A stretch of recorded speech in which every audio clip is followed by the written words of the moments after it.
Bem, neste vídeo aqui eu vou responder uma solicitação que foi feita. Se você for no meu vídeo Intervenção Federal em Matéria de Segurança Pública, Rio 2018, você vai ver que o canal TV BAN Brasil, ele solicita que eu faça uma análise, que eu emita uma opinião sobre um vídeo que trata das 40 medidas de força intervencionista. Muito bem. Eu fui lá analisar o vídeo e vou emitir a minha opinião. Mas para isso eu preciso contextualizar algumas questões e trazer até de volta alguns assuntos que eu já tratei em vídeos anteriores. Muito bem.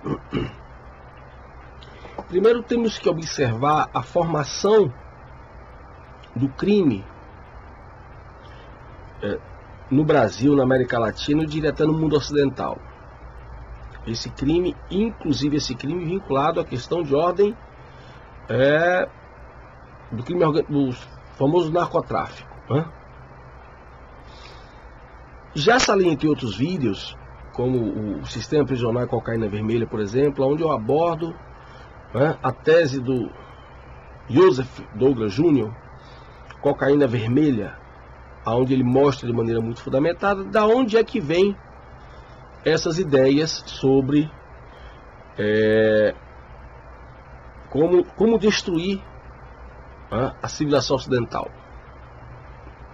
E eu acrescento a isso a ideia de que o objetivo dessas teorias revolucionárias, dessa revolução, como eu tenho dito em muitos vídeos, é destruir a sociedade de base cristã, de moral cristã.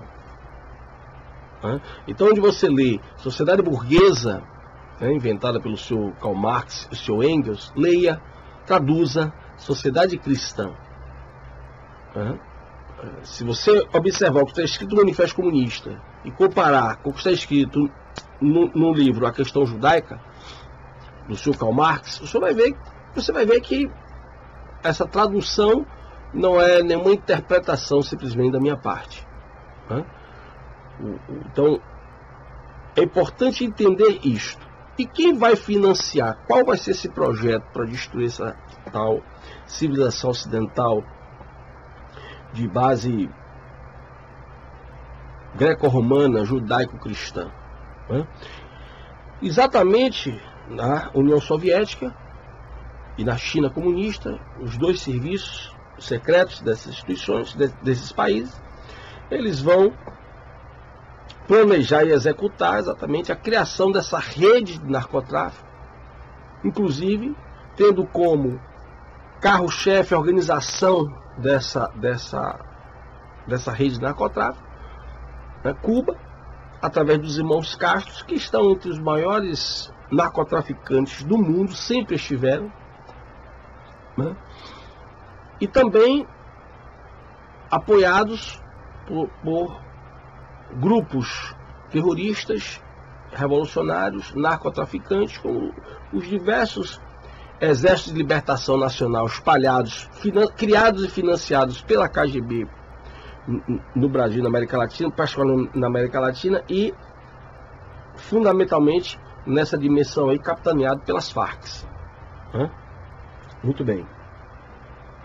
É importante frisar que a relação entre política e narcotráfico começa através da esquerda, entre os partidos socialistas que acreditam, conforme toda a linha socialista, de que tem que se combater, antes de tudo, a chamada moral burguesa, direito burguês, visão família burguesa, ou seja, cristã, ou influenciado moralmente pelo cristianismo.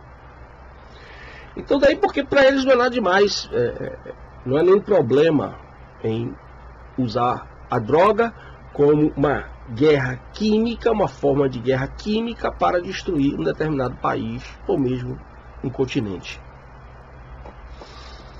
E com isso exercer essa dominação. Então, droga é uma guerra química. Isso é importante. O dia que você entender que o tráfico de droga é uma guerra química, eu quero destruir um país. Então, vou fazer como? Se eu jogar uma bomba atômica, se eu jogar uma bomba de napalm, a opinião pública mundial vai se exasperar. O que eu faço? Eu encho aquele país de drogas, porque isso vai, inclusive, fazer com que as novas gerações sejam fundamentalmente comprometidas. Muito bem. Daí porque a relação com a política, daí porque o Brasil, inclusive, ele vai se tornar uma rota internacional de tráfico de drogas, e cobiçada pelo mundo todo. Cobiçada pelo mundo todo. Todas as organizações criminosas que geralmente trabalham com o narcotráfico, mesmo que não seja esse o único negócio de uma determinada organização, mas todas elas costumam trabalhar também com o narcotráfico, todas elas têm intenção, fazem, de botar as suas células dentro do Brasil para administrar suas respectivas rotas. Todos sabem que nós temos um país imenso, mas com uma força armada sem condições infraestruturais para, de fato, poder exercer uma vigilância nos nossos mares e nas nossas fronteiras por terra, como a nossa realidade geográfica exige. Então, é preciso que isso seja verificado com urgência, porque as armas que entram no Brasil, elas não entram apenas pelas fronteiras terrestres, elas entram também pela nossa fronteira marítima. É preciso ter uma guarda costeira que possa fazer rondas, que possa fazer inspeções em barcos, escunas, iates, porque as armas entram, as drogas também saem do Brasil por esse meio, tá certo? Isso já se dá há muito tempo. Então, e aqui também, quando eu falo aqui da esquerda e com essa relação com o narcotráfico, eu não estou aqui numa visão maniqueísta do tipo do bem e o mal, né? A direita é que é bonzinha, a esquerda é o malzinho. Eu não estou aqui estabelecendo essa relação, mas isso é fato. Basta você pesquisar para você ver que a entrada, né, da droga para a política, não só no Brasil, ela se dá através dos chamados partidos de esquerda, os partidos socialistas, mesmo que isso hoje, evidentemente, já esteja espalhado por diversos outros partidos de qualquer caráter, de qualquer cunho ideológico. Certo? Muito bem. Ao analisar as 40 medidas de força, eu quero deixar aqui claro que eu sou a favor da intervenção. Mas, na minha opinião, as Forças Armadas não foram feitas para governar. As Forças Armadas, elas têm um papel específico, importantíssimo, nobre, porém específico. Mas às vezes é preciso esse remédio mais duro, porque são as Forças Armadas, no meu humilde entendimento, a última fronteira para a proteção da pátria, para a proteção da república, para a proteção das nossas fronteiras, para a proteção do Estado de Direito, para a proteção e manutenção da ordem. Elas são, de fato, a última fronteira, né? E acho até que, tenho certeza que por isso elas estão sendo tão atacadas, porque para você implantar o projeto Pátria Grande, que eu tenho salientado, inclusive, é preciso que exista a destruição das Forças Armadas, porque elas garantem uma soberania nacional.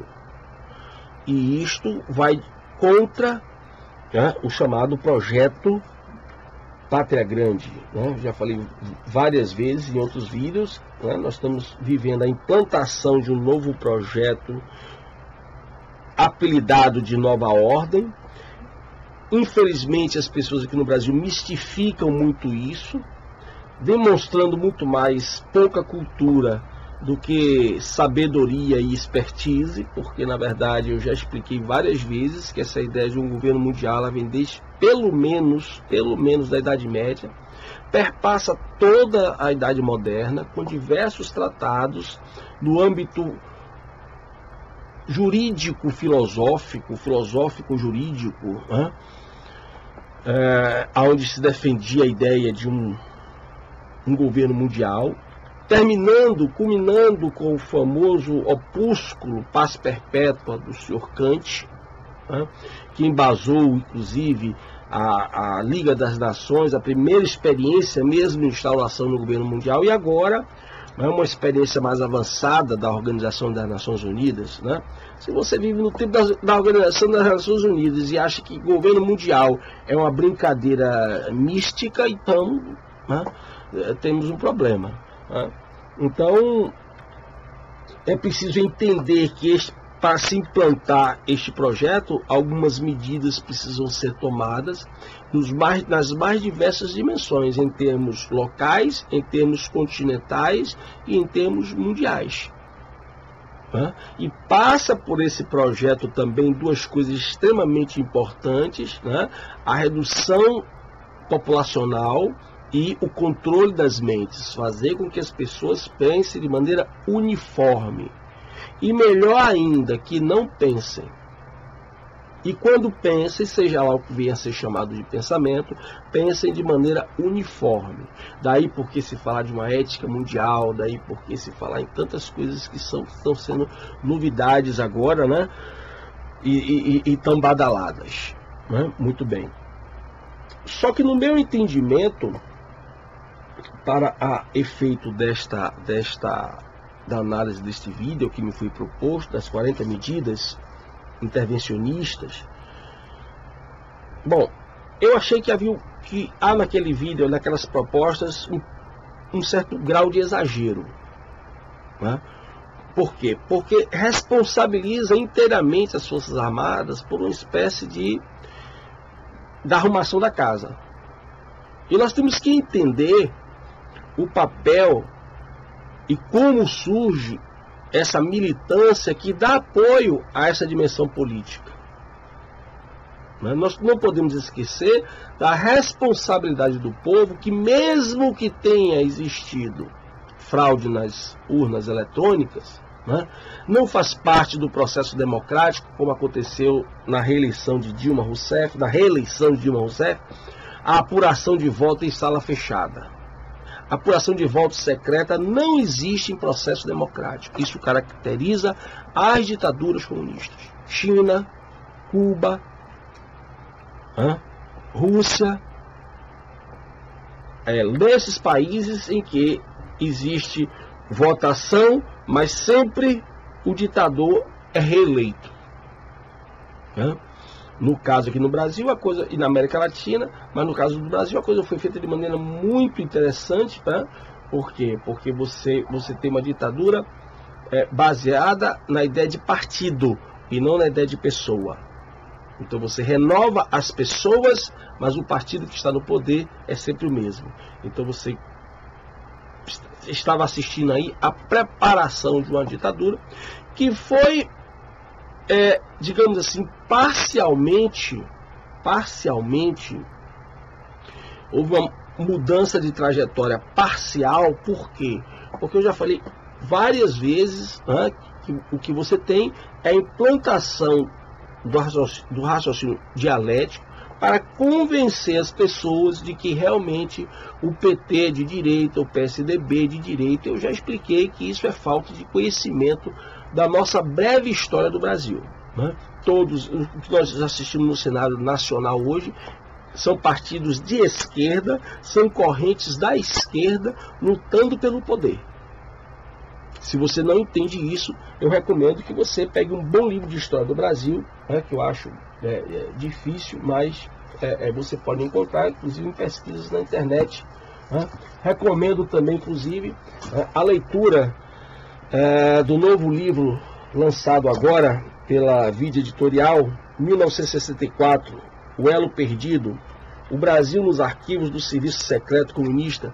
É importante que você leia esse livro, para que você entenda o quanto que o Serviço Secreto Soviético, a KGB, já estava infiltrada no Brasil e na América Latina, mas particularmente no Brasil. E por isso mesmo nós temos que observar não somente os partidos, mas nós temos que observar o que está sendo feito nas nossas universidades, nas nossas escolas e na imprensa. As nossas universidades estão sendo utilizadas, o patrimônio público está sendo utilizado pura e simplesmente da maneira mais descarada, mais devassada, como forma de aparelhamento revolucionário. Quer dizer, o contribuinte, ele está preparando pessoas que vão simplesmente sair das universidades, antes disso até, mas sair das universidades para xingar eles de burgueses fascistas. Uma universidade que tem se prestado a financiar, a promover sexo oral em público, nos pátios das faculdades, pecinhas de teatro onde pessoas introduzem o dedo no ânus uma da outra, isso já rolou até aí pelo WhatsApp. Então, quer dizer, está se depreciando o patrimônio intelectual da nossa universidade para atingir dois objetivos, exatamente emburrecer a população brasileira, principalmente já a partir das novas gerações, e também para diminuir o valor do patrimônio. As universidades públicas brasileiras, elas serão em breve privatizadas, e os senhores professores revolucionários e aluninhos inteligentinhos revolucionários têm um papel fundamental. Vocês são, na verdade, os imbecis úteis, como chamava Gramsci e Lenin, e vocês têm um papel importante para dar aos grandes capitalistas estrangeiros a oportunidade de comprar as nossas universidades por um precinho bem mais barato. Esse é o papel que isso é o resultado do que você está fazendo, o seu revolucionáriozinho bacaninha, tá certo? Então, o papel das Forças Armadas nesse cenário é um papel de freio, é um papel de arrumação da casa, sim, mas no meu entendimento, as propostas expostas no vídeo, eu posso estar equivocado, mas elas excedem um pouco esse papel de reorganização do cenário nacional, porque entrega às Forças Armadas a responsabilidade por limpar todos os cantos da casa. E aí nós corremos o risco, de fato, de cair num regime de exceção, literalmente, não apenas um regime militar, mas um regime de exceção, em que venha, de fato, a caracterizar uma ditadura. O cerceamento da liberdade de todos, não apenas daqueles comunistas que estão destruindo a nação brasileira, entregando a nação brasileira às megacorporações através desses focos montados pelos mais diversos serviços secretos dos países comunistas aqui no Brasil. Então eu acho que é importante a intervenção das Forças Armadas. Nós estamos caminhando para um cenário de decisão. 2018 e 2019 não serão 2 anos fáceis, né? Eu espero que Deus tenha compaixão de nós brasileiros, mas é preciso observar não apenas o Congresso, não apenas a figura do presidente, né? Eu acho que dentro desse cenário essa é a parte mais fácil de resolver. O mais difícil é ver todo esse aparelhamento da imprensa, né? Todo esse aparelhamento das escolas, das universidades, formando pessoas, inclusive, né, que se dão ao luxo de representar contra um soldado, instituições, pessoas que outrora zelaram pela pátria brasileira, né, e hoje se dão ao luxo de representar contra um soldado que fez uso da força necessária para conter um traficante, né? Então, fica aqui o meu breve comentário sobre este vídeo, né? O vídeo intitulado As 40 Medidas de Força Intervencionista, do canal TV Ban Brasil.